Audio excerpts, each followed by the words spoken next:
RM ఈ జిల్లా కంటే ఇది బెటర్గా ఉంది. అధ్యయనం చేసి జిల్లా కూడా ఇంకా ఇంప్రూవ్ చేయాలి. అదే మరి ఇంకొక పక్కన గంజాయి జిల్లా ఎట్లుందో అట్లనే ఉంది. సాలిడ్ వేస్ట్ మేనేజ్మెంట్ జిల్లా 1.18 ఉంటే ఇక్కడ 5.31% బాగుంది. పంచాయతీల్లో door to door garbage collection బెటర్గా ఉంది. నిన్నే మీరు చూశారు, కేంద్రంలో 25 అవార్డులు ఇస్తే 5 అవార్డులు మన రాష్ట్రానికి వచ్చాయి. పవన్ కళ్యాణ్ గారి నాయకత్వంలో పనిచేసి పంచాయతీ రాజుకి 5 అవార్డులు వచ్చాయి. దీనికి అభినందిస్తున్నా. నీకు కూడా కంగ్రాచులేషన్స్ అమ్మా, ఇక్కడ బాగా చేస్తున్నావు. కానీ జిల్లా అంతా కూడా ఇంప్రూవ్ చేసుకోండి.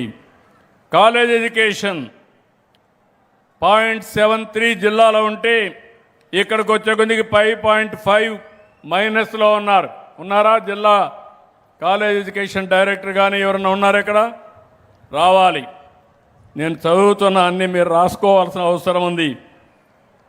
అదే మరి గ్రామ సచివాలయం స్వర్ణ కార్యాలయం, ఇందులో మీరు చూస్తే జిల్లా 0.63 ఉంటే ఇక్కడ 2.18 మైనస్ ఉంది. ఎవరమ్మా ఇక్కడ జిల్లాలో ఎవరు చూస్తున్నారు? ఆఫీసర్ ఎవరు? డిప్యూటీ సిఇఓ రాలేదు. నోట్ చేసుకోండి, next time better to come. నేను ఇక్కడ మిమ్మల్ని అందరినీ కూడా ఎందుకంటే ఒక బాధ్యత ఫిక్స్ చేయడానికి రమ్మన్నాను. గవర్నమెంట్ హాస్పిటల్స్ అన్నీ ప్రైమరీ హెల్త్ సెంటర్ యూపీహెచ్సి జిల్లా కంటే బెటర్గా ఉంది. 0.57 జిల్లా ఉంటే ఇక్కడ 4.09 ఉంది. దీపం జిల్లా రాష్ట్రంతో సమానంగా ఉంది, ఇది కూడా సమానంగా ఉంది. ఎఫ్ లైన్ సర్వే జిల్లాలో 0.16 ఉంటే 5.37% బెటర్గా ఉన్నారు. కంగ్రాచులేషన్స్. రెవెన్యూ డిపార్ట్మెంట్ మెరుగ్గా పనిచేస్తున్నారు. మీ కలెక్టర్ కూడా ఒక మంచి కార్యక్రమం చేశారు. గ్రామానికి నెలకు ఒక గ్రామానికి పంపిస్తారు. 4 సార్లు వెళ్తారు. మొదటిసారి వచ్చినప్పుడు వాళ్ళందరితో మాట్లాడతారు, రెండోసారి మళ్ళీ వెళ్తారు, మూడోసారి వెళ్తారు, 4ఓసారి వెళ్తారు. ఏ సమస్య అయినా పరిష్కారం కాకపోతే మీకు నచ్చజెప్పి న్యాయం చేసే బాధ్యత ఈ యంత్రాంగం తీసుకుంటున్నాం. ఇది వినూత్నమైన కార్యక్రమం. గట్టిగా చప్పట్లు కొట్టి అభినందించండి. చాలామంది బంధువులు అన్నదమ్ముళ్ళు ఓపిక తగ్గిపోయింది, ఆశ మాత్రం పెరిగిపోయింది. బ్రదర్స్ మధ్య కూడా గొడవలు.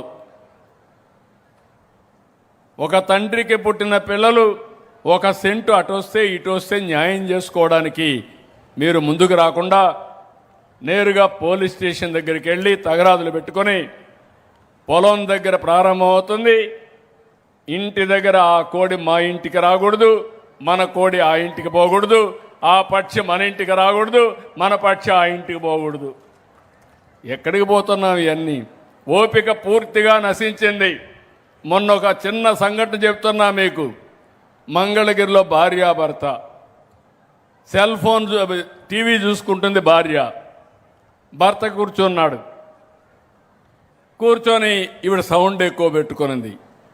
సౌండ్ ఎక్కువ పెట్టుకున్నాక భార్య అనింది, భర్త అన్నాడు, కొంచెం సౌండ్ తగ్గించుకో, ఎక్కువ ఉంది అంటే ఆ మాట ఒక్క మాటకు భర్త మీద కోపం వచ్చి భర్తను చంపేసింది. అంటే ఆవిడ తప్పు కాదు. ఇటీవల కాలంలో మీరు టీవీలు చూడడం, అది కూడా ఈ సిరీస్ వస్తూ ఉంటాయి, సీరియల్ అన్నీ నేరాలు ఘోరాలు చేసే సీరియళ్ళని చూడడం, ఫోన్లో ఇంటన్ని చూడడం, మనసు పాడు చేసుకోవడం. అక్కడి నుంచి మీరు ఎవరు ఒక చిన్న మాట మాట్లాడినా మీకు ఇరిటేషన్ రావడం, మెంటల్ ఇంబ్యాలెన్స్ కావడం. నేను అందుకే దీనికి కూడా క్లాసులు పెడుతున్నా. నిన్న కూడా మా ఎమ్మెల్యే పోయి వేరే ఆఫీస్ మీద పడ్డాడు. నేను ఒకటే చెప్తున్నా, అధికారులు కానీ ఎమ్మెల్యేలు కానీ ప్రజాప్రతినిధులు కానీ పబ్లిక్ కానీ ఒకవేళ మీకు టెన్షన్ ఎక్కువగా ఉంటే ఒక 20 నిమిషాలు మెడిటేషన్ చేయండి, కొంపలు ఏమి కూలిపోవు. మైండ్ని కంట్రోల్ చేసుకోండి.